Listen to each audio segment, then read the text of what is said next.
ఈ దేశంలో ఇంకా న్యాయం జరగడం లేదు, సమానత్వం రాలేదు అని చెప్పేందుకు ఈ వార్తనే ఒక ఉదాహరణ. ఇంకెన్నాళ్ళు ఈ అన్యాయం? సమానత్వం సాధించేదన్నాడు. అందరూ తినాల్సిన సంపదను ఒక్కళ్ళే మెక్కేస్తుంటే చూస్తూ ఊరుకుందామా? తిరగబడలేమా?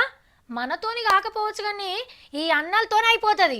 అన్యాయం అక్రమాలు ఎక్కడ జరిగినా అస్సలకే ఊరుకోరు, ఎంతైనా తెగిస్తారు. తమ వాట తమకు దక్కే వరకు విశ్రమించరు. జై పోలీస్ అన్న, జై జై పోలీస్ అన్న.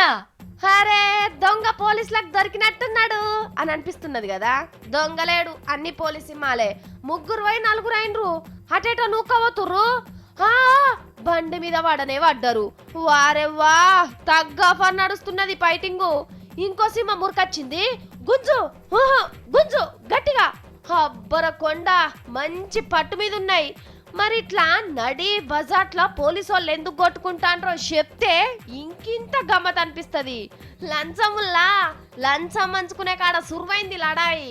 ఇంట్లోగా పోలీసు కాగితాలు లేని లారీల డ్రైవర్ తాన లంచం తీసుకున్నాడట. లంచం పైకం నువ్వు ఒక్కనివే తీసుకుంటే ఎట్లా, నాకింత వాటా వస్తుంది అని ఇంకో ఆయన అడిగిండట పద్ధతిగా. మంచిగా చెప్తే ఇస్తలేడని పుస్తికి తయారై బజార్ల వడి కొట్టుకున్నారు. ఇంకా నయ్యంలో లాఠీ చార్జీలు చేసుకొని తుపాకులు వేల్చుకోలే. సినిమాలల్లో కూడా గింత సక్కడి సీన్లు ఉన్నాయని తొవ్వపొంటి పోయేటోళ్ళు ఆగి మరీ సప్పట్లు కొట్టిండ్రు. ఉత్తమ పోలీసులకు పేరు పోయిన ఉత్తరప్రదేశ్ రాష్ట్రంలో జరిగింది ఈ పోలీస్ ఫైటింగు.